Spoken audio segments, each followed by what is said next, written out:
Hello मेरे दोस्तों, कैसे हैं आप सब। Very very good morning, good afternoon, good evening. Contract costing ये हमारा लास्ट चैप्टर है इस फास्ट ट्रैक बैच का। और हमने पूरा फास्ट ट्रैक बैच अपना कंप्लीट कर लेंगे इस चैप्टर के बाद। तो कॉन्ट्रैक्ट कॉस्टिंग रह गया था, जल्दी से आइए कॉन्ट्रैक्ट कॉस्टिंग खत्म करते हैं। 2 से 3 क्लास लगेगी, क्वेश्चन के साथ कॉन्ट्रैक्ट कॉस्टिंग खत्म कर लेंगे। सर कॉन्ट्रैक्ट कॉस्टिंग ये जो नोट्स है ये क्लास के नोट्स हैं, ठीक है, और जो कि स्टूडेंट ने बनाए हुए हैं। तो उसी बेस पर हम इस नोट्स के बेस पर हम पढ़ेंगे। होप आपको दिख रहा हो। ये नोट्स और जितने भी फास्ट ट्रैक के नोट्स हैं वो सारे हमारे गूगल ड्राइव लिंक पे हमने डाल दिए हैं। आप वहाँ से ले सकते हैं, टेलीग्राम में आपको मिल जाएंगे। टेलीग्राम चैनल है नीचे लिंक, वहाँ आप ज्वाइन करके अपना सर्च करेंगे ना फास्ट ट्रैक नोट्स ऐसे, या कॉस्टिंग फास्ट ट्रैक नोट्स ऐसे सर्च करोगे तो आपको मिल जाएगा लिंक। आइए सर स्टार्ट करते हैं कॉन्ट्रैक्ट कॉस्टिंग। कॉन्ट्रैक्ट कॉस्टिंग में कहता है contract is also known as terminal costing. Contract को टर्मिनल कॉस्टिंग भी कहा जाता है। This costing is apply in a business which engaged in building and other construction work. जैसे कि आपको पता है कॉन्ट्रैक्ट कॉस्टिंग हम उन बिजनेस पे अप्लाई करते हैं जिस बिजनेस का काम क्या करना होता है, कंस्ट्रक्शन का होता है। तो ऐसी कोई कंपनी, ऐसी कोई इंडस्ट्री जिसका काम कंस्ट्रक्शन करना होता है, जैसे construction of road, highways, mall, buildings, तो ऐसी कंपनियों के अंदर कॉन्ट्रैक्ट कॉस्टिंग अप्लाई की जाती है कॉस्टिंग कॉस्ट को डिटरमाइन करने के लिए। In another word, contract costing is a type of costing used in constructional activity such as construction of building, malls and bridge. Malls, bridge, highway, ये सारी चीजें कंसीडर करते हैं। तो ऐसी कंपनी में कॉन्ट्रैक्ट कॉस्टिंग लगाई जाती है। The person who take contract for a price is called contractor. मान लीजिए कि मैंने आपको अपने घर बनाने का, अपनी एक बिल्डिंग बनाने का कॉन्ट्रैक्ट दिया, तो आप कौन हो गए, कॉन्ट्रैक्टर हो गए, जो कॉन्ट्रैक्ट लेता है घर बनाने का। And the person from whom it is taken is called contractee. और मैं क्या हो गया, जिसका वो बिल्डिंग बन रहा है, जिसका वो मॉल बन रहा है, जिस पर्सन ने वो काम दिया है, मैं हो गया कॉन्ट्रैक्टी। आपने वो काम लिया है तो आप हो गए contractor. We are mainly concerned with the books of contractor to find out the profit and loss earned or incurred in the contract. अब देखिए, जब हम कॉन्ट्रैक्ट कॉस्टिंग पढ़ते हैं तो हमें कॉन्ट्रैक्टी से कोई मतलब नहीं होता। जो पर्सन ने वो कॉन्ट्रैक्ट लिया है, मान लीजिए आपने कॉन्ट्रैक्ट लिया है मेरी एक बिल्डिंग बनाने का, तो आप कौन हो गए, कॉन्ट्रैक्टर हो गए। तो आपके बुक्स ऑफ अकाउंट में क्या चल रहा है, आपको कितना प्रॉफिट हो रहा है, आपकी कितनी कॉस्ट आ रही है, उस बात पर हम इस चैप्टर के अंदर कंसल्ट करेंगे। ठीक है। तो contractor have to prepare a nominal account in his book named as contract account. तो अब कॉन्ट्रैक्टर को कितना फायदा हो रहा है, कितना प्रॉफिट हो रहा है, उसके खर्चे कितने हो रहे हैं, कितना प्रॉफिट हो रहा है, कितना लॉस हो रहा है, उसके लिए उसको एक नॉमिनल अकाउंट बनाना पड़ेगा। अब नॉमिनल अकाउंट बोले तो debit all the losses and expense, credit all the income and gains. तो नॉमिनल अकाउंट बनाना पड़ेगा जिसका नाम होगा कॉन्ट्रैक्ट अकाउंट। कॉन्ट्रैक्ट अकाउंट एक नॉमिनल इन नेचर है, इसका मतलब जितने भी लॉसेज और खर्चे उसको डेबिट करेंगे और जितने भी इनकम और गेन है उसको हम क्रेडिट करेंगे। होप अब आपको समझ में आ गया। ठीक है, ये सब एग्जांपल लिया था, ये तो बताने की जरूरत भी नहीं है। अच्छा, कुछ कुछ बातें इसमें बताने की जरूरत है, कुछ कुछ बातें बताने की जरूरत है, देख लेते हैं। सर मिस्टर ए ने डीएलएफ, डीएलएफ ना दिल्ली के अंदर एक बहुत बड़ी कंस्ट्रक्शन कंपनी है जो बड़ी बड़ी बिल्डिंग्स, बड़े बड़े मॉल्स बनाती है। जो दिल्ली में रहता है उनको पता है, बाकी मुझे इसका आइडिया नहीं है कि ये दिल्ली के बाहर भी है डीएलएफ या नहीं है। पर दिल्ली के अंदर डीएलएफ एक सबसे बड़ी कंस्ट्रक्शन कंपनी है, one of the construction company में से डीएलएफ आती है। तो मिस्टर एक पर्सन है जिसने डीएलएफ को मॉल बनाने का, कंस्ट्रक्शन का काम दिया। मॉल बन जाएगा बट इट टेक टाइम, बिल्कुल, क्योंकि मॉल बनाने में ये नहीं है कि आज स्टार्ट करा और 1 साल में लगे। 1 साल तो 3 मंजिल का घर बनाने में लग जाता है। अगर कोई पर्सन 100 गज का 3 मंजिल का घर बनाता है तो उसमें भी 1 साल लग जाता है। मॉल बनाने में कम से कम 5 से 7 साल लग जाएंगे। तो मॉल बन जाएगा पर वो बस टाइम लेता है। डीएलएफ ने कहा मिस्टर ए को मैं 200 करोड़ रुपए लूंगा और आपका मॉल बनाकर तैयार कर दूंगा मटेरियल समेत। ऐसा नहीं है कि आप मॉल बनाने में बहुत पैसा लगता है, तो 200 करोड़ रुपीस इसने मांगा और कह रहा है बन जाएगा, 200 करोड़ लगेंगे। डीएलएफ कौन हो गया जी? कॉन्ट्रैक्टर हो गया, और डीएल मिस्टर ए क्या हो गया? कॉन्ट्रैक्ट हो गया। अब डीएलएफ जो कॉन्ट्रैक्टर है, जिसने कॉन्ट्रैक्ट लिया है, उसको अपने बुक्स ऑफ अकाउंट्स मेंटेन करने होंगे प्रॉफिट एंड लॉस को कैलकुलेट करने के लिए। और क्या करना होगा? एक कॉन्ट्रैक्ट अकाउंट मेंटेन करना होगा। ठीक है जी, कॉन्ट्रैक्ट अकाउंट मेंटेन करना होगा। और जितने भी वो पर ईयर की कंस्ट्रक्शन करेगा उसके बेस पे खर्चे और इनकम को रिकॉर्ड करेगा। कैसे करना है वो अभी आके देख लेंगे। मिस्टर ए ने जो कॉन्ट्रैक्ट दिया था डीएलएफ को 200 करोड़ के प्राइस में, और कहा कि 5 से 6 साल लगेंगे इस कंस्ट्रक्शन को कंप्लीट होने में। अब जरा देखना पॉइंट क्या है। 1 जनवरी को डीएलएफ ने 1 जनवरी को काम स्टार्ट करना चालू करा। मटेरियल लगी, लेबर लगी, ओवरहेड लगे और कुछ मिसलेनियस खर्चे लगे। तो कंस्ट्रक्शन स्टार्ट हो गई 1 जनवरी को। अब होगा क्या? साल का एंड आएगा, 31 दिसंबर को मॉल कंप्लीट नहीं होगा, ऑब्वियस है। एक साल में तो मॉल कंप्लीट नहीं होने वाला। तो 1 जनवरी को जब डीएलएफ ने स्टार्ट करा था मॉल बनाना, तो 31 दिसंबर तक जब साल खत्म हुआ तो एक एक्सपर्ट आता है। वो एक्सपर्ट क्या करता है कि चेक करता है कि जो भी इसने काम किया है उसमें वो सर्टिफाई करेगा और अनसर्टिफाई करेगा। क्या होगा?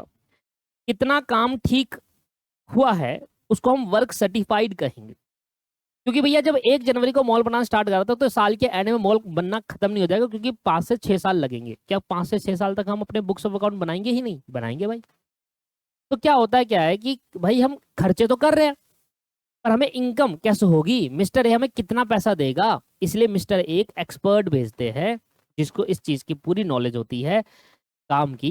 तो एक एक्सपर्ट भेजा जाएगा। वो एक्सपर्ट क्या करेगा? पूरे साल में कितना कंस्ट्रक्शन अभी तक किया है उसकी एक चेकिंग करेगा। चेकिंग में ये करेगा कि जो पिलर है वो ढंग से बने नहीं बने, मटेरियल एडुकेट क्वांटिटी में लगाया गया है नहीं लगाया गया। तो मतलब पूरी कंस्ट्रक्शन साइट को चेक करेगा और देखेगा जहां कमी होगी वहां पर एक क्रॉस मार्क लगा कर चले जाएगा, भाई इसको तोड़ो और दोबारा बनाओ।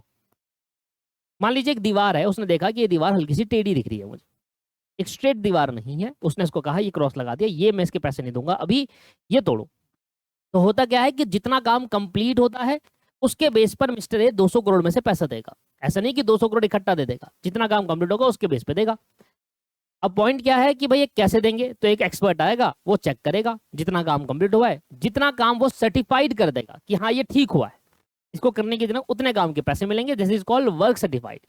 और जितना काम वो लगता है कि यार इसमें गलती है, इसमें थोड़ी बहुत कमी है, उसमें कभी क्रॉस लगा के चलेगा, उस काम के पैसे नहीं लेगा, वर्क अनसर्टिफाइड करेगा। ठीक है जी। तो यहाँ पर दो चीज हमें सीखने को मिली। एक होता है वर्क सर्टिफाई, जो एक्सपर्ट कहता है ये काम अच्छा है, ठीक है, इसमें ओके रिपोर्ट है, इसको हम टिक करते हैं। और एक क्या है, कितना काम में कुछ प्रॉब्लम है, जिस काम में थोड़ी सी प्रॉब्लम आएगी कि भाई यहाँ पर लगेगा कि हाँ यहाँ की दीवार टेढ़ी सी है, ये पिलर थोड़ा टेढ़ा सा हो रहा है, ठीक नहीं हुआ, उसको क्रॉस कर देगा और कहेगा दोबारा करो उसको ठीक। वर्क अनसर्टिफाई कहा जाएगा। और काम अभी वर्क इन प्रोग्रेस है, क्योंकि मॉल जो बनेगा वो 5वें 6ठे साल में कंप्लीट होगा। तो यहाँ पर क्या होता है कि एक्सपर्ट बुलाया जाता है, और एक्सपर्ट एक तरीके का सिविल इंजीनियर होता है।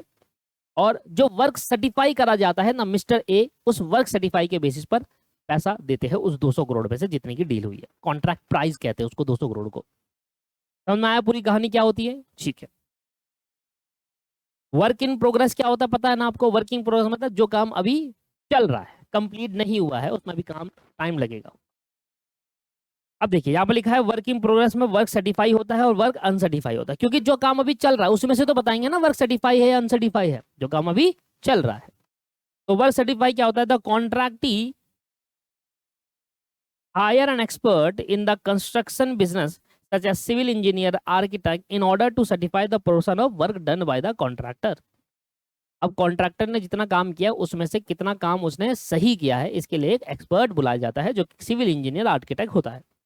The expert issue a certificate after physical verification in the site in which mention the portion work correctly done by the contractor. That certificate issue the expert correctly work done by the contractor. अब contractor उनको एक certificate issue कर देगा कि भाई इतना काम इन्होंने अपने पोर्शन में कंप्लीट कर लिया है और वो ठीक है। तो उसके बेसिस पर क्या करा जाएगा? पैसा दिया जाएगा। तो इसको बोलते हैं वैल्यू ऑफ वर्क सर्टिफाई। तो कैसे दिया जाएगा? जो कॉन्ट्रैक्ट प्राइस है और जो वर्क सर्टिफिकेट है उन दोनों को मल्टीप्लाई करेंगे। लेट्स सपोज कॉन्ट्रैक्ट प्राइस है 200 करोड़ और वर्क सर्टिफाई करा है 20% का, तो 200 करोड़ का 20% निकाल लो और सीधा सीधा आपका पास अमाउंट आ जाएगा कि इतना काम कर लिया है, इतने काम के पैसे कॉन्ट्रैक्टर को देने पड़ेंगे मिस्टर ए को। ठीक है सर। अब वर्क अनसर्टिफाई क्या था? Work done by the contractor but not certified by the expert. काम तो करा गया है पर सर्टिफाई नहीं करा गया है। एक्सपर्ट ने कहा भाई यहाँ पर कुछ कमी है, हम इसको सर्टिफाई नहीं करेंगे। So contractee will cut the sum money on the basis of work uncertified and will keep in the pocket. अब कॉन्ट्रैक्टर क्या करेगा, कुछ पैसा वो काट लेगा, जितना भी उन्होंने काम किया उतना पैसा मिलना चाहिए था, वो पैसे में से कुछ काट लेगा क्योंकि उसमें कुछ गड़बड़ है अभी, बस उसको ठीक करो, और जब वो सर्टिफाई हो जाएगा एक्सपर्ट द्वारा तब हम उसका पैसा भी दे देंगे। वर्क अनसर्टिफाइड का पैसा नहीं दिया जाएगा। ठीक है। फॉर्मेट ऑफ कॉन्ट्रैक्ट अकाउंट, जैसे कि हमने कहा था कि अगर कोई कॉन्ट्रैक्टर अपने हर साल का पीएनएल अकाउंट बनाएगा, उसके लिए कॉन्ट्रैक्ट अकाउंट उसका पीएनएल अकाउंट है, जिसमें वो निकालेगा कि इस पर्टिकुलर कंस्ट्रक्शन से मुझे कितना फायदा हो रहा है और कितना नुकसान हो रहा है। करा कैसे जाएगा, जितने भी खर्चे वो डेबिट साइड में, जितने से इनकम हो रही है या जितने से खर्चे कम हो रहे हैं वो क्रेडिट साइड से होगा। खर्चे बढ़ने से डेबिट करना होगा, खर्चे को कम होते हैं तो क्रेडिट करना होगा, है ना। इनकम बढ़ रही है तो क्रेडिट, इनकम कम हो रही है तो डेबिट, ऐसी होता है। तो जितना भी हमारा मटेरियल लगा, किसी टाइप का मटेरियल लग रहा है, चाहे वो डायरेक्ट परचेज करा गया है, चाहे वो स्टोर से इशू करा गया है कंस्ट्रक्शन साइट में, चाहे वो दूसरी कंस्ट्रक्शन साइट से अदर कंस्ट्रक्शन साइट में आया हो, वो सारा का सारा मटेरियल डेबिट साइड में डाला जाएगा। इसके बाद जितने भी वेजिस है, अब वेजिस क्या है, सब कॉन्ट्रैक्ट वाले वेजिस है, एक्स्ट्रा वर्क कराया है, ठीक है ना, कोई भी टाइप का वेजिस होगा वो आप यहाँ पर डेबिट साइड में डाल दोगे। फिर उसके बाद लगेगा डेप्रिसिएशन ऑन प्लांट, प्लांट पे डेप्रिसिएशन लगता है, पीएनएल अकाउंट में जाता है ना डेप्रिसिएशन, वही डेप्रिसिएशन ऑन प्लांट लगेगा। इसको दो तरीके से कर सकते हैं, ओपनिंग डब्ल्यूडीवी एक ऐसे कर सकते हैं कि भाई साल में शुरू में हमारे प्लांट इतना था 10 लाख रुपए का, अब हो गया 9 लाख रुपए का, तो ऑटोमेटिकली डेप्रिसिएशन 1 लाख रुपए यहाँ आ गया, ऐसे भी करते हैं। तो भाई 10 लाख का डेप्रिसिएशन आपने डेबिट साइड में लिखा, 9 लाख रुपए आपने क्रेडिट साइड में लिखा, बैलेंस भी सीडी प्लांट का, अब 9 लाख का बच गया, तो 10 में से 9 जाएंगे, 10 में डेबिट साइड में 10 लाख, क्रेडिट साइड में 9 लाख, डिफरेंस देखेंगे तो 1 लाख डेबिट पाया, या डायरेक्टली लिख सकते हैं डेप्रिसिएशन ऑन प्लांट। ठीक है। डायरेक्ट एक्सपेंस अगर कोई होगा तो वो कर लेना, बट डायरेक्ट एक्सपेंस में ये बात ध्यान रखना, कोई एडजस्टमेंट होगी, जैसे कि ऑपरेटिंग आउटस्टैंडिंग एक्सपेंस या प्रीपेड एक्सपेंस। आपको पता है आउटस्टैंडिंग एक्सपेंस क्या करते हैं, हम ऐड करते हैं, क्योंकि वो जुड़े नहीं होते, वो करंट ईयर से बिलोंग करते हैं। जो प्रीपेड एक्सपेंस होते हैं वो जुड़ रखे होते हैं, जबकि वो नेक्स्ट ईयर को बिलोंग कर रहा है, इसलिए वहां से हटा देते हैं। पीएनएल अकाउंट में आपने पढ़ा होगा फाइनेंशियल अकाउंटिंग के अंदर। ठीक है जी। क्रेडिट साइड में क्या आएगा, कॉस्ट ऑफ प्लांट डब्ल्यूडीवी। देखो जैसे कि मैंने क्या कहा था, दो तरीके से कर सकते हैं, या तो आप सीधा सीधा क्या कर लो, कॉस्ट ऑफ प्लांट, प्लांट की कॉस्ट क्या है 10 लाख रुपए की यहाँ पर है, ओहो नहीं नहीं नहीं नहीं, ये कॉस्ट ऑफ प्लांट है, ये चीज अलग है। हाँ हाँ यही तो है, 10 लाख रुपए की कॉस्ट ऑफ प्लांट है और यहाँ 9 लाख रुपए हो गए, तो ऑटोमेटिक 10 में से 9 गया, क्या बचेंगे, 1 लाख का डेप्रिसिएशन आ गया, या डायरेक्टली डेप्रिसिएशन में ले सकते हैं। तो ये डिपेंड करता है कि आप डायरेक्ट डेप्रिसिएशन लिख रहे हो या प्लांट की कॉस्ट को दिख रहे हो, कि मेरी 10 लाख की साल के शुरू में थी, अब वो साल के एंड में 9 लाख की हो गई, तो वो डेप्रिसिएशन का ही काम तो करा उसने। मटेरियल अगर जो वापस आया था, मटेरियल जो आया था स्टोर के अंदर, चाहे वो खरीद के लेकर आए थे या दूसरे स्टोर से आया था या फिर कंस्ट्रक्शन साइट से आया था दूसरे कंट्री, वो हमारे लिए खर्चा था। कहीं से भी मटेरियल अगर हमारी स्मॉल बनाने में आया होगा वो खर्चा होगा। अब चाहे आप उसको खरीद के लेकर आओ, चाहे आप दूसरी कंस्ट्रक्शन साइट से लेकर आओ, चाहे आपके स्टोर में पड़ाओ, भाई कहीं पर ही पड़ाओ, पहली बार तो खरीदा ही होगा ना। भाई मेरी दूसरी कंस्ट्रक्शन साइट पे मटेरियल पड़ा है, मैं यहाँ वाली पे ले आया, तो क्या होगा, मटेरियल खरीदा होगा ना तभी तो दूसरी कंस्ट्रक्शन साइट पे, तो खर्चा तो है ही ना। अच्छा दूसरी कंस्ट्रक्शन साइट पे मटेरियल पड़ा है, मान लो 10 सीमेंट के कट्टे, वो उठा के मैं यहाँ ले आया, तो अब यहाँ पर 10 सीमेंट के कट्टे यूज हो तो खर्चा भी तो यहाँ दिखाऊंगा ना 10 सीमेंट के कट्टे का। बस ये कह रहा है कि जहां भी मटेरियल आया है वो हमारे लिए खर्चा है, और अगर मेरे मान लो 10 में से 8 ही सीमेंट के कट्टे लगे, 2 वापस चले गए, तो फिर उसको माइनस करूंगा। भाई आपने यहाँ 10 सीमेंट के कट्टे का खर्चा दिखा दिया, अब 8 ही लगे तो 2 वापस हो गए, तो 2 हटा दो यहाँ से। तो खर्चा अगर वो मटेरियल यूज नहीं हो पाया है या रिटर्न हो गया है, तो उस मटेरियल के खर्चे को माइनस करा जाएगा, खर्चे को कम करा जाएगा। वही है return to supplier, return to store, transfer to other construction company, other construction site.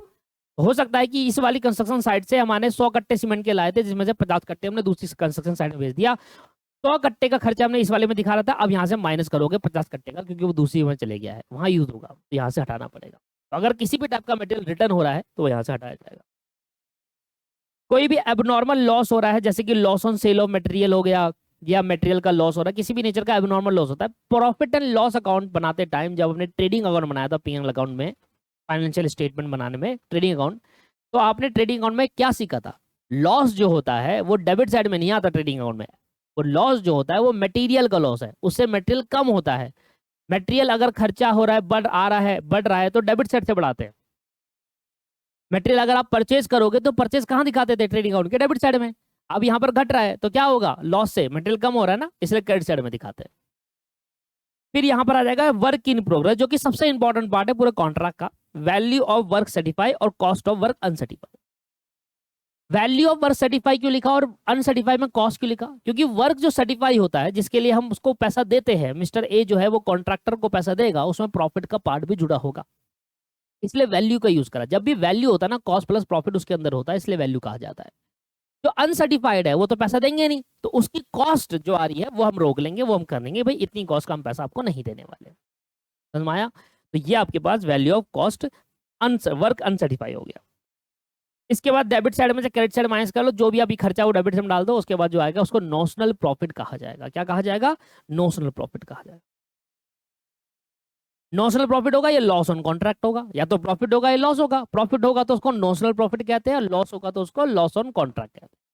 अब बेसिकली आपको प्रॉफिट ही मिलेगा, लॉस का नहीं मिलेगा। अब जो भी प्रॉफिट होगा उस प्रॉफिट को अगले उसमें आपके उसको अगले जैसे ग्रॉस प्रॉफिट को ट्रांसफर करते हो ना पीएनएल अकाउंट के अंदर, है ना, फिर ग्रॉस प्रॉफिट में से ऐसे नेट प्रॉफिट को बैलेंस शीट में ट्रांसफर करते हैं, इसी तरीके से नॉशनल प्रॉफिट को अब फिर से ट्रांसफर करा जाएगा क्रेडिट साइड पे, और उसको दो पार्ट में बांटा जाएगा, एक रिजर्व और एक प्रॉफिट एंड लॉस।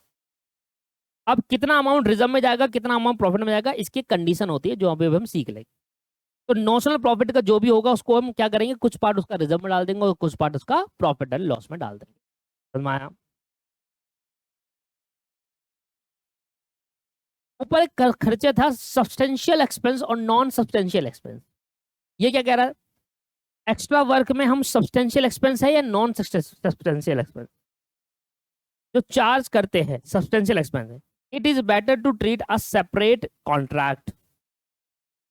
जो चार्ज नहीं करते हैं non substantial expense, it should be debited to the contract account, cost of extra work वगैरह ये सब। क्या मतलब हुआ इसका सर? देखिए सब्सटेंशियल और नॉन सब्सटेंशियल, सब्सटेंशियल वर्ड का मतलब ही यही होता है कि जो खर्चा है वो बड़ी मात्रा में हो रहा है, बड़ा खर्चा हो रहा है।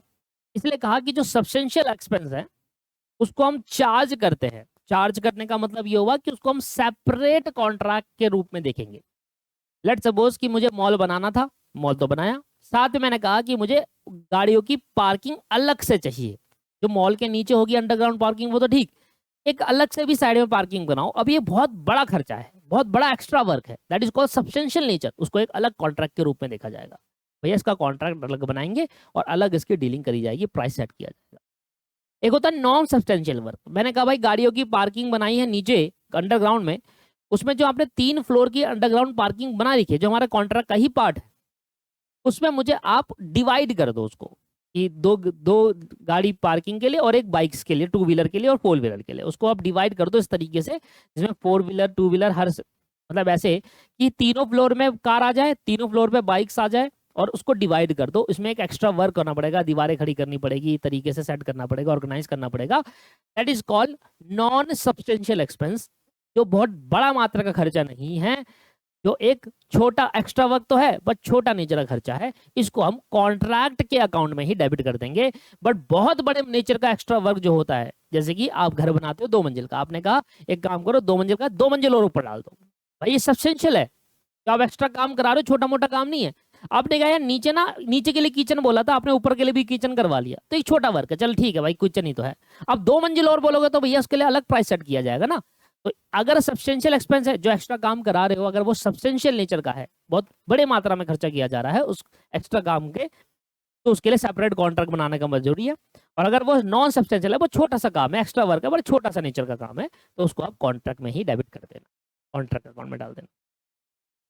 सर नोशनल प्रॉफिट क्या होता है? वो प्रॉफिट जो कॉन्ट्रैक्टर द्वारा कमाया जाता है, जितना काम उसने किया उस पे कितना कॉन्ट्रैक्टर ने काम कमाया। तो profit earn by the contractor from the incomplete, from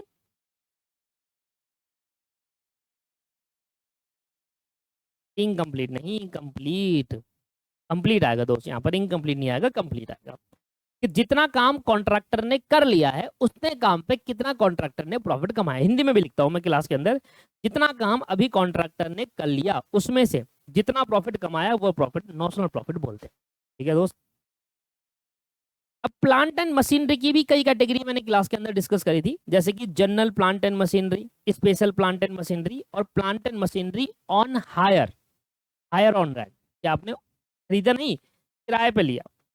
ये वो प्लांट एंड मशीनरी होती है जो बिजनेस के पास पहले से होती है और ये हर कंस्ट्रक्शन में यूज होती है।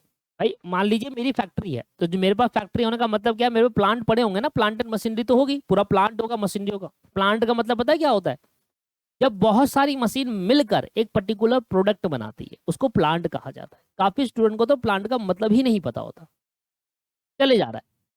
मशीनरी का मतलब होता है एक मशीन को मशीन कहेंगे। अब मान लीजिए 4-5 मशीन मिलकर एक प्रोसेस से एक सिंगल प्रोडक्ट बनाती है। मान लो एक मशीन में मैंने यहाँ पर रॉ मटेरियल डाला, फिर दूसरी मशीन में जाकर, तीसरे में जाकर, चौथे में जाकर, पांचवी में जाकर वो फिनिश गुड बनेगा। इसको प्लांट कहा जाता है। जब बहुत सारी मशीन मिलकर एक पर्टिकुलर प्रोडक्ट को फिनिश वर्क रॉ मटेरियल से फिनिश गुड बनाती है, प्लांट। तो चाहे आपकी फैक्ट्री के अंदर पूरा प्लांट लगाओ, मशीनों का पूरा प्लांट लगाओ, तो वो मशीन जो फैक्ट्री है, अगर पहले से आपके पास मशीनरी पड़ी है, प्लांट पड़ा हुआ है, तो वो प्लांट एंड मशीनरी के अंदर। स्पेशल प्लांट एंड मशीनरी ये वो मशीनरी होती है जो आप स्पेशली खरीदते हो या किराए पे लेते हो एक पर्टिकुलर काम को करने के लिए। ये वो प्लांट एंड मशीनरी होती है जो सिर्फ स्पेशली परचेज करते हैं एक कॉन्ट्रैक्ट के लिए। जैसे कि बड़ा कंस्ट्रक्शन है, जेसीबी मशीन चाहिए। अब कंस्ट्रक्शन कंपनी में जेसीबी मशीन होगी होगी होगी होगी, बट एक बड़ी चाहिए जो स्पेशली खरीदनी पड़ी इस पर्टिकुलर कॉन्ट्रैक्ट के लिए, इस पर्टिकुलर कंस्ट्रक्शन साइट के लिए, that is called special plant and machinery. और वो प्लांट एंड मशीनरी जो हम किराए पे लेते हैं, छोटी छोटी मशीनें हम किराए पे ले लेते हैं कि भैया इसकी जरूरत नहीं है, तो वो हमारे लिए क्या हो जाता है, आपके पास स्पेशल प्लांट एंड मशीनरी। अब दोस्तों कुछ स्टेप्स है इसमें ना सर, कॉन्सेप्ट ही है। अगर आपने कॉन्सेप्ट को समझ लिया तो ऑटोमेटिकली आपके क्वेश्चन हो जाएंगे। कॉन्सेप्ट ही टाइम लगते हैं इसमें, जितना है कॉन्सेप्ट पे समय लगेगा। 2 क्लास में कॉन्सेप्ट कराने के मतलब कॉन्सेप्ट खत्म करा दूंगा 2 क्लास के अंदर, और तीसरी क्लास में क्वेश्चन करा के फुल फ्लैज आपका इस रिवीजन हो जाएगा अच्छे से।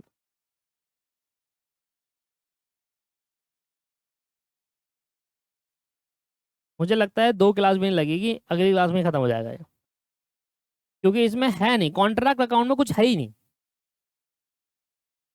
बस इसमें जो लैंग्वेज प्रॉब्लम आती है स्टूडेंट को, जो लैंग्वेज की वजह से एक कॉन्सेप्ट और है, चलो देखेंगे वो तो, एक कॉन्सेप्ट और 3 ही लगाएंगे। चलिए अब कुछ स्टेप्स है जो आपको फॉलो करने पड़ेंगे।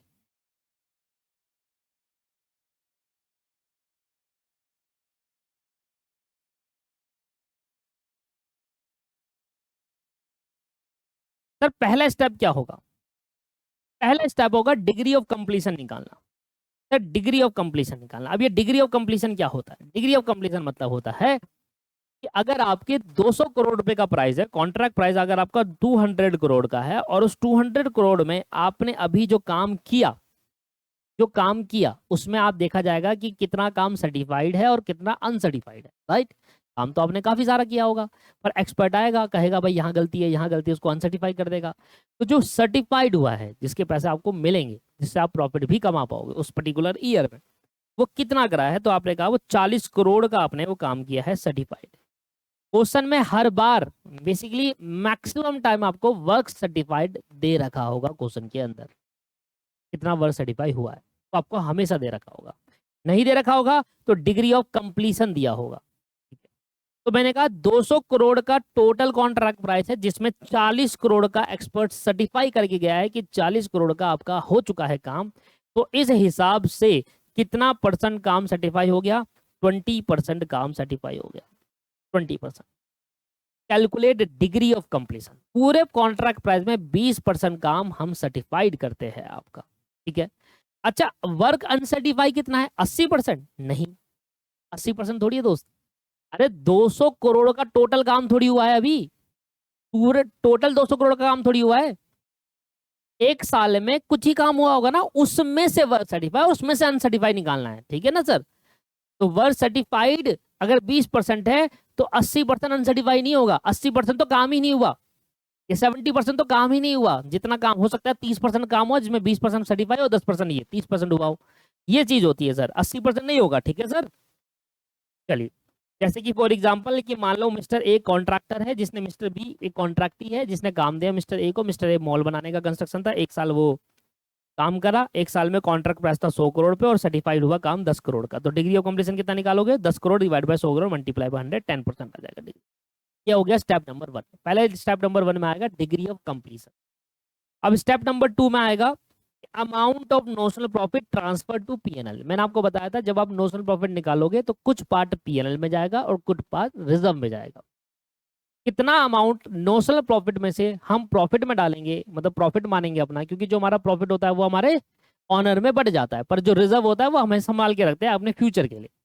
तो कितना नोशनल प्रॉफिट में से अपना प्रॉफिट का पार्ट माना जाएगा, नोशनल प्रॉफिट में से ट्रांसफर किया जाएगा पीएनएल में, और कितना प्रॉफिट ट्रांसफर किया जाएगा रिजर्व में। ठीक है, तो वो ये बता रहा है कि भैया देखो डिग्री ऑफ कंप्लीशन के बेस में बताएंगे कितना ट्रांसफर हुआ। अगर आपका डिग्री ऑफ कंप्लीशन 25% से कम है, यहाँ इक्वल टू नहीं आया, 25% से कम मतलब 24% तक अगर आपका डिग्री ऑफ कंप्लीशन आ रहा है तो पूरा का पूरा आप रिजर्व में डालोगे, प्रॉफिट एंड लॉस में कुछ नहीं आएगा। अगर आपका डिग्री ऑफ कंप्लीशन 25% से कम है, कम 24% तक है, तो जितना भी नोशनल प्रॉफिट होगा उसमें से 0 अमाउंट प्रॉफिट में जाएगा और सारा का सारा रिजर्व में ट्रांसफर किया जाएगा। अगर आपका 25% या उससे ज्यादा हो और 50% से कम हो, 50% इंक्लूड नहीं है दूसरे वाले केस में, 25% या उससे ज्यादा, 25 से लेकर 49 तक अगर आपका डिग्री ऑफ कंप्लीशन आता है, तो कितना पार्ट प्रॉफिट में जाएगा, इतना part 1/3 multiply by notional profit multiply by cash received divided by work certified. तो इस फॉर्मूले को यूज करके जो भी अमाउंट आएगा वो तो जाएगा प्रॉफिट एंड लॉस अकाउंट में, और बाकी जो मान लो नोशनल प्रॉफिट है 10 लाख रुपए का, इससे निकल कर आए, इससे अमाउंट निकल कर आया 7 लाख रुपए, तो 7 पीएनएल में जाएगा, 3 लाख आपका रिजर्व में चले जाएगा। ठीक है सर। इसी तरीके से अगर 50% या उससे ज्यादा हो और अप टू 89 तक हो, 50% से 89 तक, तो 1/3 की जगह पर 2/3 करना है, बाकी सारा सेम, इतना जाएगा 2/3 तक। फिर 90% या उससे ज्यादा हो और अप टू 99 नहीं पूरा 100 तक, तो 90 से 100 तक लास्ट वाली कैटेगरी में आएगा। इसमें आपको निकालना होगा एस्टिमेटेड प्रॉफिट और मल्टीप्लाई करना होगा कैश रिसीव अपॉन में वर्क सर्टिफाइड। तो बेसिकली कैश रिसीव्ड अपॉन में वर्क सर्टिफाइड तो तीनों में है, तो ये तो याद करने की जरूरत नहीं। कैश रिसीव्ड अपॉन में work certified, cash receive upon work certified और कैश रिसीव अपॉन में वर्क सर्टिफाइड। पहले दो में क्या था, नोशनल प्रॉफिट था, उसको मल्टीप्लाई करना था cash receive upon work certified, फिर 1/3 2/3। यहाँ पर एस्टिमेटेड प्रॉफिट है, बस इतना डिफरेंस है, बाकी सबसे पहले वाले में तो नील था।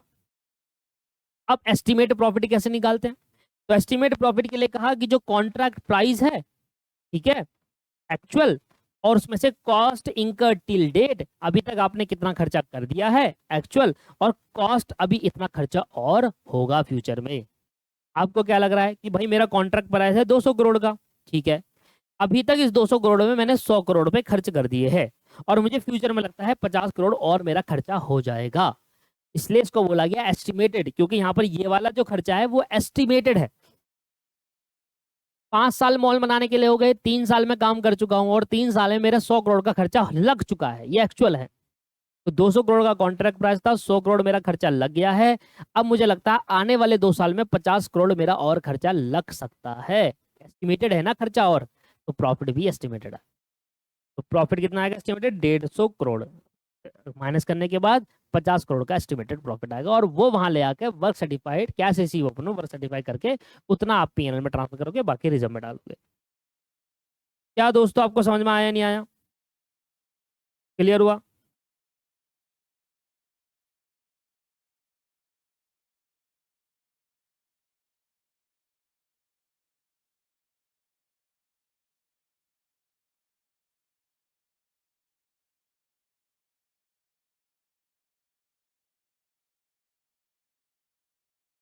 चलिए सर एक क्वेश्चन करते हैं और उस क्वेश्चन की हेल्प से आज की क्लास खत्म करते हैं, जितना अभी तक मैंने पढ़ा है उसके भी पर एक क्वेश्चन करते हैं। बट इससे एक चीज और बता दूं दोस्त, ये जो लास्ट वाला केस है ना एस्टिमेटेड प्रॉफिट वाला, ये वाला जिसमें हम कहते हैं estimated profit multiply by cash received upon में वर्क सर्टिफाइड, इसके कई सारे और फॉर्मूले भी है जो आपको बुक से रेफर करने होंगे। एक बार आप अपने मॉड्यूल को खोल लेना, तो मॉड्यूल का पेज नंबर मैं बता देता हूँ आपको, मॉड्यूल का पेज नंबर है आपके पास 324, बुक का पेज नंबर 324 है। वहां पर 4 फॉर्मूले और दे रखे, क्या क्या दे रखे, estimated profit multiply by work certified upon में कॉन्ट्रैक्ट प्राइस, ठीक है, एक फॉर्मूला ये है। फिर दे रखा है estimated profit multiply by work certified upon में contract price multiply cash receive upon में वर्क सर्टिफाइड, ठीक है। अगला estimated profit multiply by total cost on due upon में टोटल कॉस्ट, फिर उसके बाद estimated profit multiply by total cost due upon में total cost multiply by cash receive upon में वर्क सर्टिफाइड। ये इतने सारे फॉर्मूले दे रखे हैं। हालांकि आपको सही बताऊं तो लास्ट वाला case once in a while आता है, ज्यादातर केस जो आता है वो दूसरा और तीसरा आता है, मतलब ये वाला, यही दो आपको मैक्सिमम दिखेगा, यही दो आपको मैक्सिमम दिखेगा। आइए सर एक क्वेश्चन कराता हूं और क्वेश्चन के बिहाफ पर करते हैं। A contractor commenced the work on a particular contract on 1 April 2016, he usually close his books of account for the 31 December every year. अपने हर साल अपने बुक्स को क्लोज करता है। The following information reveal from his costing record of 31 December 2016 इस वक्त। Material Saint करा साइट पर 43,000 का। जूनियर इंजीनियर हमने लगाया 12,620 रुपये उसको दिया। लेबर हमारी लग गई 1,02,20 रुपये की। मशीन की कॉस्ट है 30,000 रुपीज की। रिमेनिंग इज यूज्ड ऑन, मैं पहला दूसरा तीसरा क्वेश्चन भी करा सकता था, बहुत सिंपल थे, पर मैंने ये वाला चुना क्योंकि इससे थोड़ा सा आप थोड़ा बेटर समझोगे, काफी सारी चीजें इसके अंदर इंक्लूड है। 30,000 remain in use on site for 1/5 of a year. It working life was estimated 5 year and scrap value 2,000। Depreciation निकालने में काम आएगा। सुपरवाइजर को हम 2,000 रुपये पर मंथ दे रहे हैं और वो सिर्फ और सिर्फ अपना आधा टाइम ही उस कॉन्ट्रैक्ट साइट पर लगाता है। All the expense were 14,000 and the material on site was 2,500 रुपये। जो साइट पे मटेरियल पड़ा है उसकी कॉस्ट है 2,500 रुपये। कॉन्ट्रैक्ट प्राइस 4 लाख रुपए रखा गया है। 31 दिसंबर 2016 को 2/3 of the contract price complete. However 31 December 2016 को देखा गया 2/3 ऑफ द कॉन्ट्रैक्ट प्राइस क्या हो गया है, कंप्लीट हो गया। 2/3 का मतलब पता है क्या हो गया, 66.6%। 2 डिवाइड बाय 3 मल्टीप्लाई बाय 100 कर लो, तो डिग्री ऑफ कंप्लीशन आपको दे रखा है, निकालने की जरूरत नहीं पड़ेगी। Was complete, however, the architect give certified for 2 lakh rupees only, on which जिसमें से 80% हम पे कर चुके हैं। तो आर्किटेक्ट ने जो 2 लाख रुपए सर्टिफाई करा उसमें से 80% ही पे करा है, क्योंकि हम पे उसी के लिए करते हैं जो वर्क सर्टिफाई होता है। प्रिपेयर कॉन्ट्रैक्ट अकाउंट, तो आपको कॉन्ट्रैक्ट अकाउंट बनाने को कह रहा है मेरे दोस्त। आइए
अमाउंट, अमाउंट पर्टिकुलर्स, पर्टिकुलर्स। तो सर आपको हमारा फास्ट ट्रैक कैसे लगा, उसके बाद जब फास्ट ट्रैक कंप्लीट कर लोगे तो नीचे कमेंट जरूर करना कि मैंने कंप्लीट कर लिया है, और अपना रिव्यू जरूर देना कि कैसा आपको लगा फास्ट ट्रैक करके। ठीक है, तो सबसे पहले लिखेंगे टू मटेरियल। सर मटेरियल कितना है, हमने मटेरियल लगाया 12,000, 43,000 का, 43,000 का हमारा मटेरियल लगा है इसमें। इसके बाद हमने जूनियर इंजीनियर पे भी हमने खर्च करा है 12,608।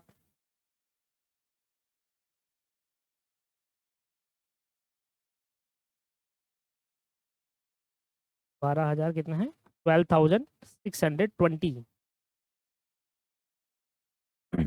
लेबर को भी हमने पैसा दिया है 1,02,000। क्वेश्चन को पढ़ो तो क्वेश्चन के लास्ट में लिखा है a supervisor is paid 2,000 per month and had devote one half को मतलब होता है आधा टाइम अपने इस कॉन्ट्रैक्ट पे देता है। अब भाई 2,000 रुपये पर मंथ देते हैं, पर वो आधा ही टाइम इस कॉन्ट्रैक्ट पे देता है, तो आधा ही खर्चा तो रिकॉर्ड करूंगा। देखो आप सुपरवाइजर हो, आपकी 2 कंस्ट्रक्शन साइट पे आप काम करते हो, आधा टाइम आप उस कंस्ट्रक्शन साइट पे दे रहे हो, आधा काम मेरी कंस्ट्रक्शन साइट पे दे रहे हो। सैलरी तो आपको पूरी ही 2,000 रुपये पर मंथ ही मिलेगी, पर मैं अपने वाले कंस्ट्रक्शन साइट का जो कॉन्ट्रैक्ट अकाउंट है उसमें मैं आपका आधा ही खर्चा शो करूंगा और आधा खर्चा वो शो करेगा जहां पर आप आधा टाइम डिवोट कर रहे हो, राइट। तो जितना टाइम आप मुझे इस कंस्ट्रक्शन साइट पे दे रहे हो उतना ही खर्चा मैं रिकॉर्ड करूंगा, मतलब 1000 रुपए। आधा क्या हो गया, 1000 रुपए। और अगर कितने महीने के लिए दे रहे हैं, अगर इस साल को आप कंप्लीट कैलकुलेट करें तो 1 अप्रैल से साल चालू करा था और 31 दिसंबर को खत्म हो रहा है, इसका मतलब 9 महीने। तो इसका हो गया सुपरवाइजर का 9000 रुपए।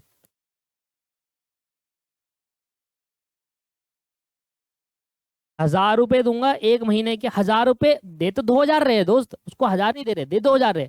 पर अपने बुक्स ऑफ अकाउंट में मैं 1000 ही 9 महीने के हिसाब से 9000 पे ही रिकॉर्ड करूंगा। बाकी जितना आधा टाइम वो दूसरी कंस्ट्रक्शन साइट पे रिकॉर्ड दे रहा है अपना टाइम, वो पर्टिकुलर कंस्ट्रक्शन कॉन्ट्रैक्ट अकाउंट में रिकॉर्ड किया जाएगा, बाकी 9000 रुपए मिलेंगे उसको 18 में। ऑल अदर एक्सपेंस 14,000 और मटेरियल ऑन साइट है 2500 रुपए। मतलब मटेरियल जो मेरा क्लोजिंग स्टॉक है, मटेरियल ऑन साइट का मतलब होता है क्लोजिंग स्टॉक, जो कि आपका कहाँ आएगा, प्रॉफिट एंड लॉस अकाउंट के क्रेडिट साइड में। लिख देंगे बाय मटेरियल ऑन साइट। 2500 तो ये रिटर्न नहीं हुआ है, ये क्लोजिंग स्टॉक है। आपका क्लोजिंग स्टॉक भी तो आता है ना ट्रेडिंग अकाउंट की क्रेडिट साइड में। और सर अदर एक्सपेंस कितना है, 14,000 के अदर एक्सपेंस, 14,000 के अदर एक्सपेंस है, ठीक है। अच्छा ये बात की बात है, अब जरा डेप्रिसिएशन की बात कर लेते हैं। 30,000 remaining is use on this site for 1/5 of year. उसकी लाइफ है 5 साल और स्क्रैप वैल्यू है 2000। तो डेप्रिसिएशन निकाल लेते हैं sir. Working note number 1, depreciation on machine. Depreciation on machine कैसे निकालेंगे? सबसे पहले तो आप नॉर्मल डेप्रिसिएशन निकालो जो पूरे साल का निकालते हो। तो डेप्रिसिएशन की अगर बात करूं तो कैसे निकालता हूं, जो कॉस्ट ऑफ एसेट है वो लिख लेता हूं, माइनस स्क्रैप वैल्यू और divide by economic life of the machine. तो 30,000 में से 20,000 डिवाइड बाय 5 साल क्या जाएगा, 5600। अब मेरी बात सुना, ये 5600 तो तब का डेप्रिसिएशन है जब 30,000 रुपए की मशीन पूरी की पूरी यूज होती है उस कंस्ट्रक्शन साइट पर। और क्वेश्चन ने हमें कहा कि उस 30,000 में से कंस्ट्रक्शन साइट में सिर्फ 1/5 ईयर ही यूज हुई है, मतलब उन 5 सालों में सिर्फ एक ही साल यूज हुई है, 5 साल यूज नहीं हुई। मतलब मेरी मशीन 30,000 रुपए की है, अब 1 साल एक कंस्ट्रक्शन साइट पे लगी, 1 साल दूसरी कंस्ट्रक्शन साइट पे, इस तरीके से ये 30,000 की मशीन मेरी कंस्ट्रक्शन साइट पे तो सिर्फ एक ही साल आई। मेरी कंस्ट्रक्शन साइट पे कितनी आई, सिर्फ एक ही साल आई।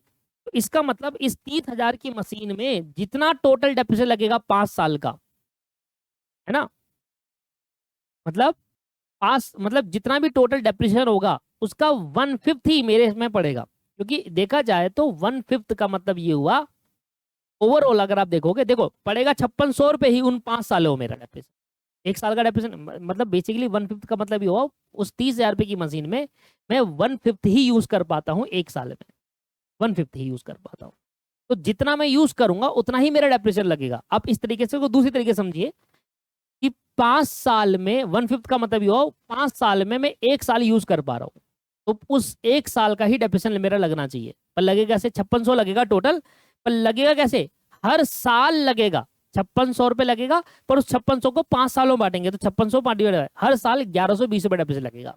ऐसा भी कर सकते हो, या आप डायरेक्टली कह सकते हो कि भैया देखो एक साल में ये मशीन मेरे कंस्ट्रक्शन साइट पर सिर्फ 1/5 बार ही यूज हुई है, 5 में से सिर्फ एक ही बार यूज होती है। मतलब 5 कंस्ट्रक्शन साइट पे काम होता है, उसमें से एक बार मेरी में यूज होती है, बाकी 4 में हो तो डेप्रिसिएशन पूरे, जो पूरा 5600 रुपए का डेप्रिसिएशन है 5600 का, उसको 5 कंस्ट्रक्शन साइट में बांट दो। तो मेरी कंस्ट्रक्शन साइट के लिए जो डेप्रिसिएशन आएगा वो आएगा 1120 रुपए का। और डेप्रिसिएशन कहां पर शो होता है मेरे दोस्त, debit side of the P&L account. तो डेप्रिसिएशन ऑन मशीन 1120 रुपए, ठीक है जी, समझ में आ गया। अच्छा इसके बाद अब क्या करना है, इसके बाद अब आएगा WIP में, जिसमें हम वर्क सर्टिफाई और वर्क अनसर्टिफाई निकालेंगे बाय WIP अकाउंट। इसमें हम 2 पार्ट करते हैं, आपको पता है, वर्क सर्टिफाइड और वर्क अनसर्टिफाइड। अब दोस्त जो वर्क सर्टिफाइड है वो हमें दे रखा है। कितना? 135 हमारे को दे रखा है। कितना दिया हुआ है सर? 2 लाख रुपए दिया है भाई। ये तो क्वेश्चन में गिवन ही है। आप क्वेश्चन को पढ़ेंगे क्या लिखा है नीचे।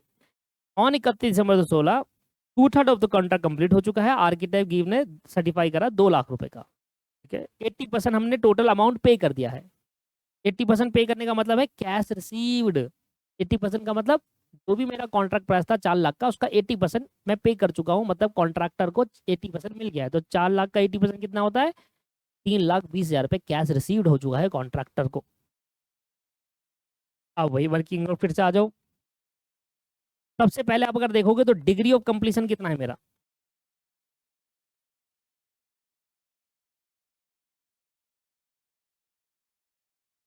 2/3 है, जिसको हम 66.67% कह सकते हैं। और ये कैटेगरी 2 में बिलोंग करता है, जो 2/3 multiply notional profit multiply by cash received upon work certified.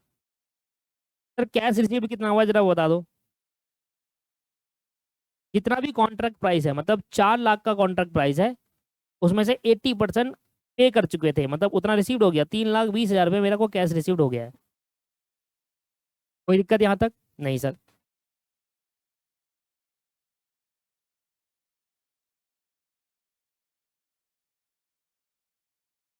देखिए, अब सारी कहानी यहाँ पर समझने की है कि कैसे मैं वर्क अनसर्टिफाइड निकालूंगा। दोस्त, कॉन्ट्रैक्ट अकाउंट में अनसर्टिफाइड निकालने पे ही सारा खेल है।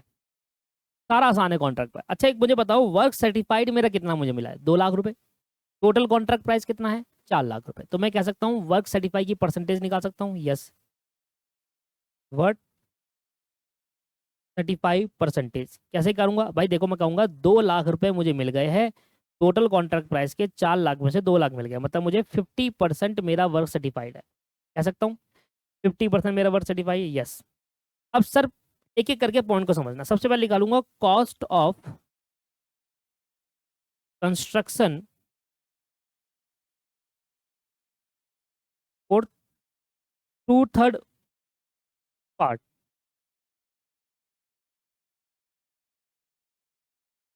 2/3 पार्ट क्या बोल रहा हूं मैं? उसने ये कहा था क्वेश्चन के अंदर कि 2/3 कॉन्ट्रैक्ट कंप्लीट हो चुका है। अब उस 2/3 कॉन्ट्रैक्ट जो कंप्लीट हो गया, उसमें मेरी टोटल कॉस्ट कितनी आई? तो भाई जितना मेरा खर्चा लगा उतनी मेरी टोटल कॉस्ट। अगर आप इस कॉन्ट्रैक्ट अकाउंट को देखोगे तो मैं इसके टोटल खर्चा करता हूँ, ये मेरी टोटल कॉस्ट आएगी, जिसमें ये वाला पार्ट माइनस करूंगा, जो साइड पड़ा वो हटा दूंगा। तो मेरे को पता चल जाएगा कि अभी तक जितना भी मैंने कॉन्ट्रैक्ट करा हुआ है, उसमें 2/3 कॉन्ट्रैक्ट करा, उसमें मेरा टोटल ये खर्चा लगा है। 43,000, 12,620, 1,02,000, 9,000, 14,000 और 1,120 और माइनस 2,500 कर देता हूँ। तो मेरा जो टोटल खर्चा हुआ है अभी तक, सर ये माइनस नहीं करना, ये तो बात की बात है ना। जो हमारा ये तो वो है वर्क सर्टिफाई वगैरह, जो पैसा मिला है आपको, मतलब एक तरीके अमाउंट जो आपको मिला है, जिसमें से आप टोटल माइनस करके प्रॉफिट निकालते हो। क्योंकि वैल्यू वर्क, ये वैल्यू ऑफ वर्क सर्टिफाई होता है, कॉस्ट ऑफ वर्क अनसर्टिफाई होता है। वैल्यू होता है, वैल्यू ऑफ प्रॉफिट जुड़ा होता है, ये नहीं। सिर्फ ये वाला पार्ट क्लोजिंग स्टॉक। तो टोटल खर्चे में से जब क्लोजिंग स्टॉक माइनस करा, तो मुझे पता चल गया मेरी टोटल कंस्ट्रक्शन कॉस्ट कितनी आ गई अभी तक 2/3 काम करने पे? 1,77,440। तो मैंने ये क्या बोला? मैंने कहा कि भाई अभी तक मेरे पे 1,77,440 रुपीज लग गए हैं 2/3 काम कंप्लीट करने में। अब मैं ये जानना चाहता हूं कि अगर 2/3 में इतने लग गए, तो अभी 1/3 जो बाकी है उस पर कितना लगेंगे। मतलब एस्टिमेट कॉस्ट निकालना चाहता हूं 1/3 की। Estimate cost of construction for remaining 1/3 part.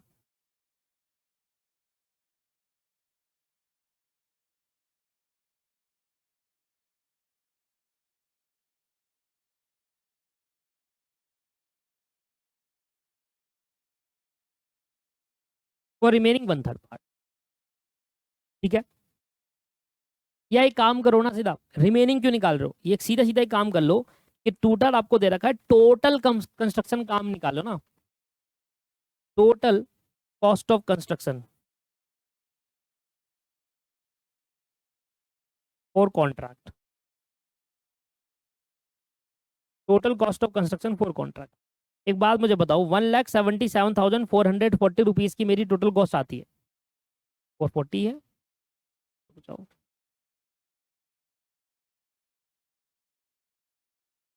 एक मिनट, कहीं पर अमाउंट मैंने 220 है सर, यहाँ पर ये 220 है, मैंने 200 कर दिया है। आओ इसको 220 कर लो, वही कह रहा हूँ।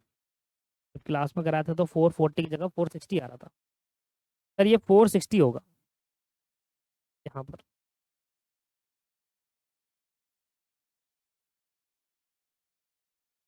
अब देखो हो क्या, मैं कह रहा हूँ 2/3 पार्ट जो है मेरा, मेरा जो 2/3 पार्ट है वो 1,77,460 है। अगर मैं इसको रेसिप्रोकल कर दूं, रेसिप्रोकल कर दूं मतलब 3 में से 2 वाला पार्ट मेरा, ये मैं ऐसे कह रहा हूँ कि 1,77,460 ये कैसा है मेरा, ये मेरा 2/3 पार्ट के बराबर है।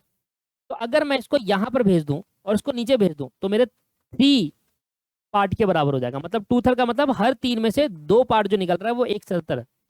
तो अगर मैं इसको 3 से मल्टीप्लाई कर दूं, ठीक है, और 2 से डिवाइड कर दूं तो होगा क्या, 1,77,460 को डिवाइड करा, मतलब रेसिप्रोकल कर दी, 3/2 कर दिया तो वो मल्टीप्लाई होगा 3 से, ठीक है। तो 1,77,460 मल्टीप्लाई बाय 3 डिवाइड बाय 2 करेंगे तो ये आ गया 2,66,190। मतलब ये वो आ गया कि जो रिमेनिंग पार्ट था उसको जोड़ने के बाद टोटल कंस्ट्रक्शन कॉस्ट कितनी आएगी। तो रेसिप्रोकल करके हमने क्या करा भाई, मेरा 2/3 पार्ट था 177, अब मैंने 2/3 करा, है ना, मतलब 2/3 मेरा क्या निकला 177,460 निकला, 2/3 मेरा क्या निकला 177,460 निकला। जैसे कि इसको आप ऐसे भी कर सकते हो, मेरा 66.67% है, 2/3 का मतलब होता है 66.67% है, जो 177,460। अगर मुझे इसको 100% के बराबर करना है तो उसको उठा के नीचे भेज दूंगा और मल्टीप्लाई बाय 100 कर दूंगा। तो अगर मेरा 1,77,460 है उसको मैं 66.66 करूंगा तो डिवाइड करा 1 के बराबर आ गया और फिर मल्टीप्लाई करा 100 के बराबर आ गया। यही तो कर रहा हूं। अगर मैं इसको 66 क्या है, 2/3 का पार्ट है 66, तो अगर मैं इसको 100% जाता हूँ कि भाई अभी तो मेरे 66% ही काम हुआ है और उसमें 1,77,460 रुपीज लग गए, तो 100% पे कितना, तो 66 पॉइंट से डिवाइड और 100 से मल्टीप्लाई करके देख लो, 1,77,460 डिवाइड बाय 66.66 एंड तक ले जाना, 66.66 एंड तक ले गया और फिर मल्टीप्लाई बाय 100 कर दिया, 266,190। तो वहां भी मैं ये कर रहा था, जो 2/3 था तो मैंने क्या कर रहा था, ये 2/3 है तो मतलब 3 क्या है मेरे 100% है, क्योंकि 2/3 का मतलब क्या होता है 2/3 प्लस 1/3 के बराबर आएगा, 100% के बराबर आएगा। 2/3 काम ये हो गया, 1/3 और करेंगे तो 100 आएगा ना। तो मैंने 3 से मल्टीप्लाई कर दिया, 2 से डिवाइड कर, 2 से डिवाइड करने पे क्या हुआ 1 के बराबर आ गया, 3 से मल्टीप्लाई करने पे 3 के बराबर आ गया, इस तरीके से 100। अगर आपको ऐसे समझ नहीं आया तो ऐसा कर लो, 66.66% है 1,77,460, इसको 100 के लिए कन्वर्ट करना होगा तो टोटल क्या जाएगी सर, मेरी टोटल कॉस्ट आ जाएगी, कॉस्ट ऑफ कंस्ट्रक्शन। तो इसको मैं 3/2 कर रहा हूं, आप नीचे 66.6766% कर भी कर सकते हो। तो आपका जो टोटल कंस्ट्रक्शन कॉस्ट आ गई 1,77,460 मल्टीप्लाई बाय 3 डिवाइड बाय 2, यह आ गया 2,66,190। मतलब मेरी टोटल ये कॉस्ट है कंस्ट्रक्शन की, और मैं कितना पैसा ले रहा हूँ उससे 4 लाख रुपए। इसका मतलब मेरा प्रॉफिट अच्छा खासा होगा, पर अभी नहीं, जब कंप्लीट हो जाएगा तब। ये मैंने टोटल कंस्ट्रक्शन कॉस्ट निकाल ली, जिसमें से इतनी कॉस्ट मेरी आ चुकी है, इतनी और सॉरी इतनी नहीं, इतनी आ चुकी है, जो रिमेनिंग वाला पार्ट है वो उतनी और आएगी, राइट। अब मैं एक बात बताओ सर, एक मुझे बात बताओ, टोटल कॉस्ट में से, टोटल कॉस्ट में से आप ये मुझे बात बताइए, कितना परसेंट वर्क सर्टिफाइड है। वर्क सर्टिफाइड मेरा कितना है, मेरे को वैल्यू ऑफ वर्क अनसर्टिफाइड दे रहा, वैल्यू ऑफ वर्क सर्टिफाइड दे रखा है 2 लाख रुपए, जो मुझे दे रखा है ना वो value of work certified. Value का मतलब होता है उसमें आपका प्रॉफिट का पार्ट भी जुड़ा हुआ है। वैल्यू ऑफ वर्क सर्टिफाइड का क्या मतलब होता है, उसमें आपका प्रॉफिट का पार्ट, मतलब इस 2 लाख में मेरा प्रॉफिट का पार्ट भी है। तो क्या मैं ये निकाल सकता हूँ कि जो मेरा वर्क सर्टिफाई अगर एक्सपर्ट ने करा उसमें मेरी कॉस्ट कितनी आई, क्योंकि ये 2 लाख में तो मेरा प्रॉफिट भी जुड़ा हुआ है। वो भाई मिस्टर ए मेरे को प्रॉफिट भी तो देगा ना, जो कॉन्ट्रैक्टी है वो मुझे प्रॉफिट का भी तो हिस्सा देगा। क्या मुझे कॉस्ट जितना मैं खर्च करूंगा उतना ही पैसा देगा, नहीं, मुझे प्रॉफिट भी तो देगा ना भाई, है ना। या मैं ठेकेदार हूँ, मैं कह रहा हूँ कि भाई मेरे 5 लाख रुपए खर्च हो गए तो 5 थोड़े लूंगा, 6 लाख लूंगा भाई, 1 लाख ऊपर भी तो लूंगा। तो वही कह रहे 2 लाख रुपए आपने लिए, पर इस 2 लाख रुपए जो आपने लिए इस पर आपने जो वर्क सर्टिफाई था उसका आप पे कॉस्ट कितनी इंकर्ड हुई। तो कॉस्ट ऑफ वर्क सर्टिफाई कैसे निकालेंगे। अच्छा मुझे बताओ, ये जो वर्क सर्टिफाई है टोटल कॉन्ट्रैक्ट प्राइस का कितना परसेंट है, 50%। तो ये 50% है पूरे कॉन्ट्रैक्ट प्राइस का, राइट। तो वही मैं कह रहा हूँ पूरे कॉन्ट्रैक्ट कॉस्ट का, कॉन्ट्रैक्ट कॉस्ट ये कॉन्ट्रैक्ट प्राइस है उसका 50% मेरा वर्क सर्टिफाई दिया जो मुझे पैसे मिले। अब टोटल कॉन्ट्रैक्ट कॉस्ट का 50% वर्क सर्टिफाई कॉस्ट होगा। अब मुझे बताइए सर, मेरी टोटल कॉन्ट्रैक्ट कॉस्ट कितनी है, 2,66,000 2,66,190 और मल्टीप्लाई करूंगा मैं इसको 50% से, ठीक है ना। तो मेरी टोटल कंस्ट्रक्शन कॉस्ट है, उसका 50% वर्क सर्टिफाई कॉस्ट होगी, 50% निकाला तो 1,33,095, मतलब ये मेरी क्या है, वर्क सर्टिफाई की कॉस्ट, मतलब इतना मैंने खर्चा करा था और इतने पैसे मुझे मिल गए, एक्स्ट्रा पैसे मिलेंगे हमेशा। अब मैं निकालूंगा अनसर्टिफाई कितना हुआ। अब अनसर्टिफाई कितना हुआ कि देखो, टोटल मैंने कॉस्ट कितना सिंपल हो गया, work of uncertified, cost of work uncertified कितना सिंपल हो गया। सीधी सी कहानी है, आपने 1,77,460 रुपीज आपने टोटल खर्च करे अभी तक, जिसमें से अगर देखा जाए तो 1,33,095 क्या होता है ना, स्टूडेंट गलती कर देते हैं, यहाँ से 2 लाख माइनस करते हैं, भाई वो 2 लाख वैल्यू है। हम टोटल कॉस्ट जो हमने खर्च करा, उस टोटल कॉस्ट में हम total cost of work certify minus करेंगे, ना कि वैल्यू, ठीक है। इतना खर्च करा था, इतना हमारा कॉस्ट का सर्टिफाइड हो गया और बाकी अनसर्टिफाइड रह गया। 1,77,460 माइनस 1,33,095, यह आ जाएगा 44,365। इतना मेरा क्या आ जाएगा, कॉस्ट ऑफ वर्क अनसर्टिफाइड, मतलब इतना पैसा मैंने खर्च करा और अभी उसने सर्टिफाई नहीं किया, उसके पैसे अभी मुझे नहीं मिले, क्या आ जाएगा 44,365। अब कुछ नहीं करना भैया, आप नोशनल प्रॉफिट निकाल लेंगे।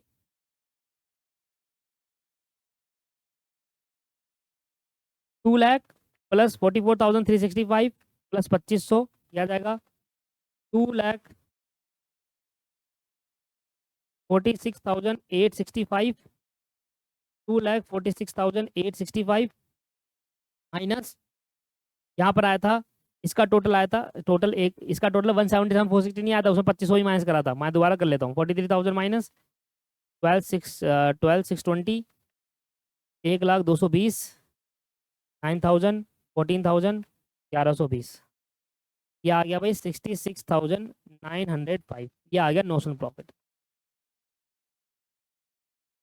अब नोशनल प्रॉफिट को हम ट्रांसफर करेंगे अब अगले वाले पार्ट में, यहाँ लिख देंगे बाय नोशनल प्रॉफिट। अब इसमें से कुछ पार्ट पीएल में जाएगा और कुछ पार्ट आपका रिजर्व में जाएगा। कितना पार्ट पीएल में जाएगा उसके लिए आप बनाओगे वर्किंग नोट, ठीक है, और कितना पार्ट रिजर्व में जाएगा वो बैलेंसिंग फिगर से आ जाएगा, ये बैलेंसिंग फिगर से आएगा, इसके लिए वर्किंग नोट बनेगा। Working note number 2, profit and loss में कितना ट्रांसफर होगा, amount transfer to profit and loss.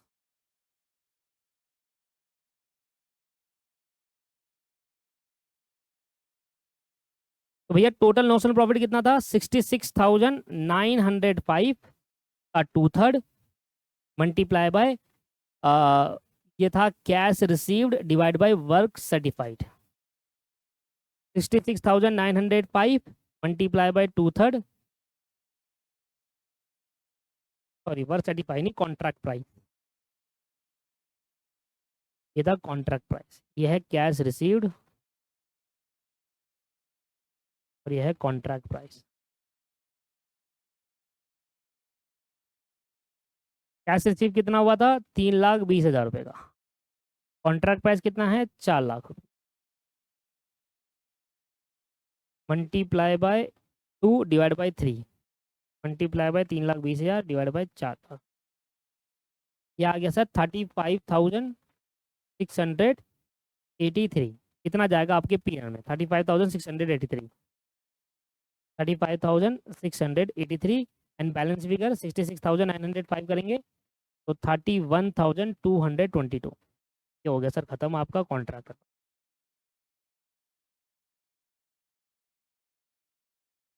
बस थोड़े फॉर्मूले हैं वो याद करने हैं और सारी कहानी, सारी मेहनत करो कॉन्ट्रैक्ट में वर्क अनसर्टिफाई निकालने के। अच्छा एक चीज़ और बता दूं मैं आपको यहाँ पर, सर आपने देखा होगा जब फॉर्मूला हमने पढ़ाया था तो फॉर्मूले के अंदर यहाँ पर आता था वर्क सर्टिफाइड, यहाँ पर वर्क सर्टिफाइड, फॉर्मूले के अंदर यहाँ वर्क सर्टिफाइड था, अगर आप ध्यान देखो कैश रिसीव्ड अपॉन में वर्क सर्टिफाइड। अब मैं वर्क सर्टिफाइड यहाँ पर क्यों नहीं ले सकता, अगर मैं यहाँ पर वर्क सर्टिफाइड लूंगा तो होगा क्या, देखो 66,950 का मेरा नोशनल प्रॉफिट है, 2/3 मैंने यहाँ पर मल्टीप्लाई करा, कैश रिसीव्ड मेरा कितना है 3,20,000 रुपये और वर्क सर्टिफाई कितना है 2 लाख रुपए। अब इसको करके देखो तो आप कितना अमाउंट प्रॉफिट में ट्रांसफर करोगे कैसे देखेंगे? क्या करा मैंने, कैश रिसीव्ड ऊपर लिखा, वर्क सर्टिफाइड नीचे लिख दिया।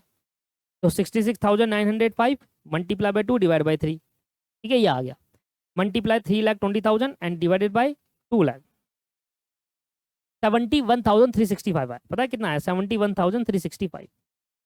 क्या मैं टोटल नोशनल प्रॉफिट से ज्यादा पीएल में डाल सकता हूँ क्या? पॉसिबल ही नहीं है। टोटल नोशनल प्रॉफिट से आप ज्यादा पीएल में डाल ही नहीं सकते सर। समझ में आया? ये आ रहा था इससे। अगर मैं कैश रिसीव्ड अपॉन में वर्क सर्टिफाई करूंगा तो ये होगा, जबकि होना क्या चाहिए, जो कैश रिसीव्ड है ऊपर जो होना चाहिए वो इसका वर्क सर्टिफाई होना चाहिए। मतलब टोटल हमारे पास 2 लाख रुपए जो वर्क सर्टिफाई है, क्वेश्चन आपका बनाया ही उस तरीके से नहीं गया है ये 2 लाख रुपए। इसलिए मैं आपको ये वाला क्वेश्चन पढ़ा रहा था कि इसमें आप देखो कि आप खुद सोचो कि जब मैं 66,900 में से कुछ पार्ट पीएनएल में और कुछ पार्ट रिजर्व में डालूंगा ना, इसमें से ज्यादा कैसे आ सकता है? ज्यादा तो आना पॉसिबल ही नहीं है। ये पॉसिबल क्यों हुआ ज्यादा? क्योंकि नीचे डिनोमिनेटर कम है और डिनोमिनेटर ज्यादा है। कैश रिसीव्ड ज्यादा हो गया और वर्क सर्टिफाइड कम हो गया। हर क्वेश्चन में ऐसा नहीं होगा। तो जब ऐसी सिचुएशन आती है कि जहां पर कैश रिसीव्ड ज्यादा और वर्क सर्टिफाइड कम रहता है, तो ऐसी सिचुएशन के अंदर आप ये देखो, जब ये इससे ज्यादा आ जाए, जब भी सिचुएशन ऐसा है कि भाई नोशनल प्रॉफिट से ज्यादा ही प्रॉफिट ट्रांसफर करने को बोल रहा है, पॉसिबल ही नहीं है, प्रॉफिट इतना है तो ट्रांसफर ज्यादा कैसे कर दूंगा? तो ऐसे केस के अंदर फिर कॉन्ट्रैक्ट प्राइस का यूज किया जाता है क्वेश्चन को सॉल्व करने के लिए, जहां पर आपको डायरेक्टली आप इसकी जगह पर ये कह सकते हो कि मुझे तो 80% दे रखा है, 80% पे हुआ है ना, 80% पे हुआ ये दे रखा है, सीधा आप 80% की हेल्प लो। जो आपको डिग्री ऑफ कंप्लीट जो आपको दे रखा है ना कि 80% पे किया, सीधा उसकी हेल्प लेंगे फिर इस फॉर्मूले को ना यूज करते हुए। और वो 80% कैसे आया? वो ऐसे ही आया कि 4 लाख में से 3,20,000 कैश रिसीव हुआ, तो वो 80% ऐसे आया है। ठीक है दोस्त, हर क्वेश्चन में ऐसा नहीं होगा। आप देखना जब भी आप फॉर्मूला आपको वही लगाना है, कैश रिसीव वर्क सर्टिफाइड। फिर आप ये देखना कि मेरा नोशनल प्रॉफिट से ज्यादा अमाउंट प्रॉफिट में तो ट्रांसफर नहीं हो रहा। अगर ऐसा नहीं हो रहा तो वेल इन गुड है, अगर हो रहा है तो फिर वो कहीं ना कहीं मिस्टेक है। कहीं ना कहीं आपको ये बता रखा है, परसेंटेज दे रखी है पेड की कि मैंने इतना परसेंट पे किया है। तो जब वो पेड की परसेंटेज दे दे ऑलरेडी, फिर आप वो फॉर्मूला का यूज नहीं करेंगे, डायरेक्टली 80% लिख देंगे यहाँ पर, जो कि इंस्टीट्यूट के मॉड्यूल में भी करा गया है। पर वो 80% आया कैसे है वो मैंने आपको समझा दिया, कैसे में कॉन्ट्रैक्ट प्राइस इस तरीके से आया हुआ है। तो यहाँ पर ये भी देखना होगा सर, आप खुद सोचिए। इसलिए मैंने ये फॉर्मूले में यूज करा कि बाद में प्रॉब्लम ना आ जाए कि सर फॉर्मूले में तो आपने कुछ और पढ़ाया फिर आपने आंसर में कुछ और कर दिया। इस वजह से ये क्वेश्चन लिया गया है। होप आप आपको समझ में आ गया। नेक्स्ट क्लास में फर्दर कंसेप्ट ट्राई करके और उसके फर्दर क्वेश्चन करेंगे। आज के लिए इतना ही। Have a nice day, bye bye, take care, thank you.